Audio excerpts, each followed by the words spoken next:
Norman with iSaveTractors. In this video, we're going to try to bring this Simplicity Sunstar 18 back to life.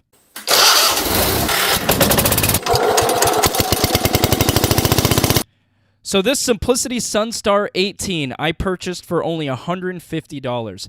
This tractor had sat in the previous owner's backyard in the woods for about 20 years until I came around to get it. As you can see, the rear tires don't hold air, but overall the rest of the tractor is in really clean and good shape. All the paint and the sheet metal looks good. The plastic on the dash is all good.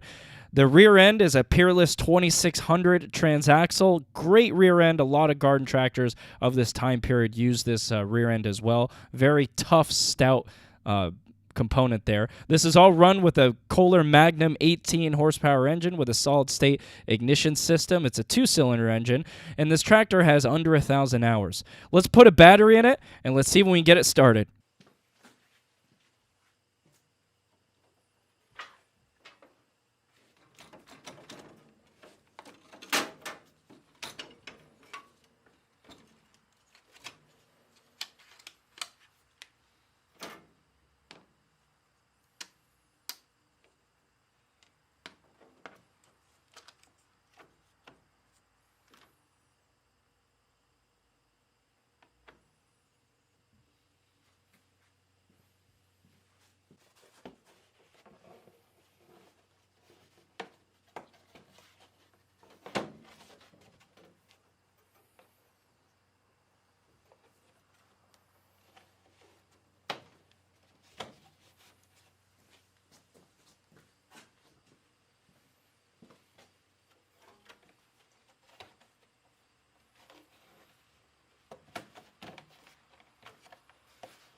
Yes, what you just witnessed is true. All it took was plugging in a battery, putting some gas in, and this tractor starts and runs. This happens more often than you would think. A lot of these old garden tractors that are parked in the woods, they are still perfectly good machines that the previous owners just felt like upgrading. They didn't realize how robust and how long-lasting these machines are, but that's okay. It gives us, you and me, the enthusiasts, an idea, or an opportunity, I should say, to buy these old machines, bring them back to life, and put them back to use. And that's what iSaveTractors is about.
So once I put tubes in both rear tires, I went to give this tractor a little test drive, and it turns out that the PTO switch at this moment is not engaging. So the PTO clutch on this is an electric clutch, not working. So let's bring it back into the shop. Let's see if I can get it figured out.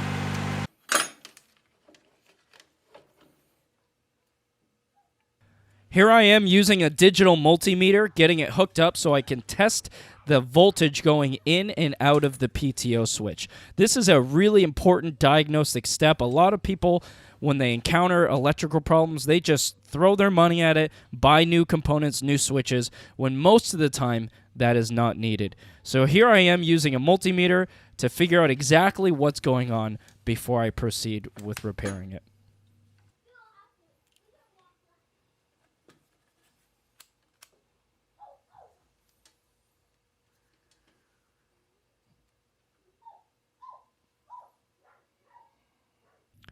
So by doing this test with the multimeter, I've identified the problem. My multi-reader is reading 11.83 direct volts. What it should be reading is the battery voltage. It should read 12.6 volts in my case, since this is a new battery. Now, since it isn't, it's about 0.8 volts off. What that is, it's a voltage drop. So between the battery and the PTO switch, there's 0.80 volts that's going missing.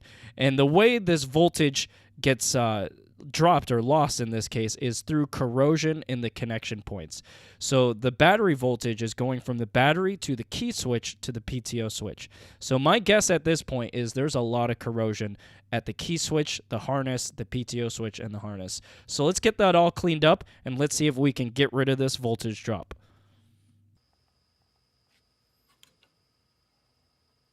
I think I'm onto something. Look at those dirty connections right there.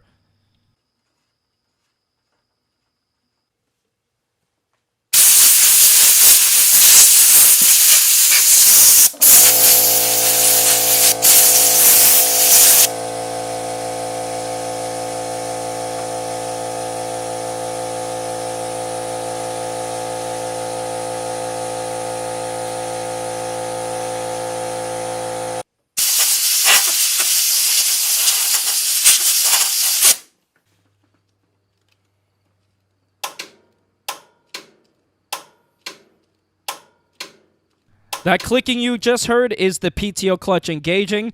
So now the voltage drop is gone. The PTO switch is working again.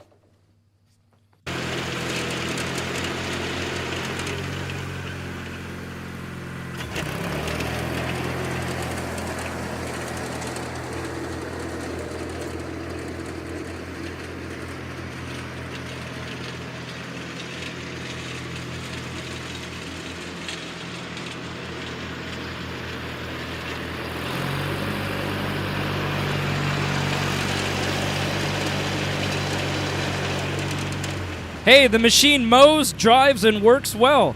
Let's bring it back into the shop, give it a basic tune-up, and move on.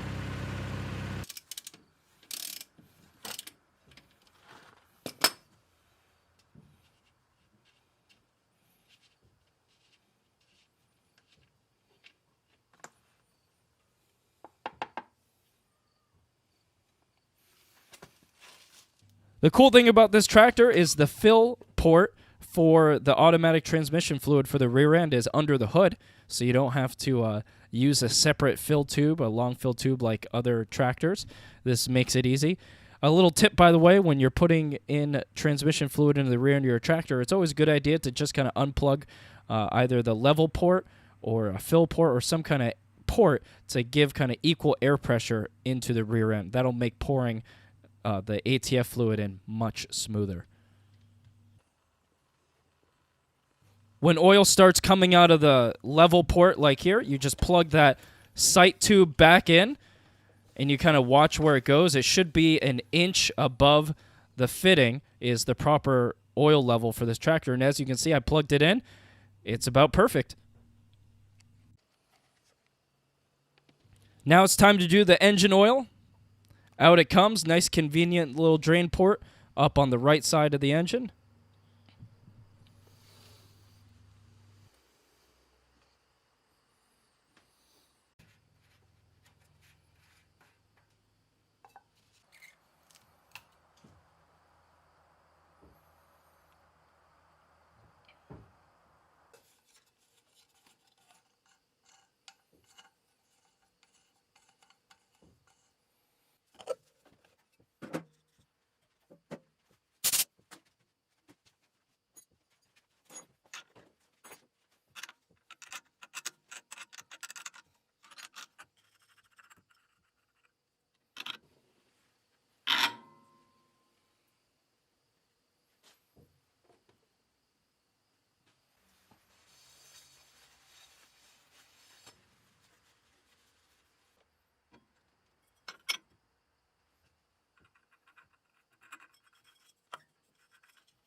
Now, after changing the rear end fluid and filter, before I run the tractor, I always like to unplug the spark plugs and turn over the engine by hand with the starter. That will help prime the transmission, get oil flowing where it needs to go before the engine is run at 3,600 RPMs. By using the starter RPMs alone, I can prime all the systems, make sure everything has oil in it before everything operates normally.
And there you have it. This Simplicity Sunstar 18 that I purchased for only $150 is now ready to go back to work. All it took was a few hours of my time and a new battery, and this machine is ready to serve the next user well. I'm probably not going to sell this tractor. I'm probably just going to give it to a family member who needs it. But if you're watching videos like this and you're interested in working on old machines, a machine like this, you could totally resell and earn a little bit of a profit. It is a great hobby and a great thing. If I didn't buy this tractor, who knows how long it would have sat back there. It might have ended up in the scrapyard and doing nobody any good. But now it's back and ready to serve its original purpose. By the way, if you need parts for projects like this, please look no further than iSaveTractors.com. This company that I run, we develop and sell all kinds of parts for the engines that power these class of machines. For this particular M18 engine, we supply gaskets, oil seals, pistons, connecting rods, valves, carburetors, you name it, we got it. We can be your vintage small engine parts partner. Once again, my name is Norman. Thanks for watching.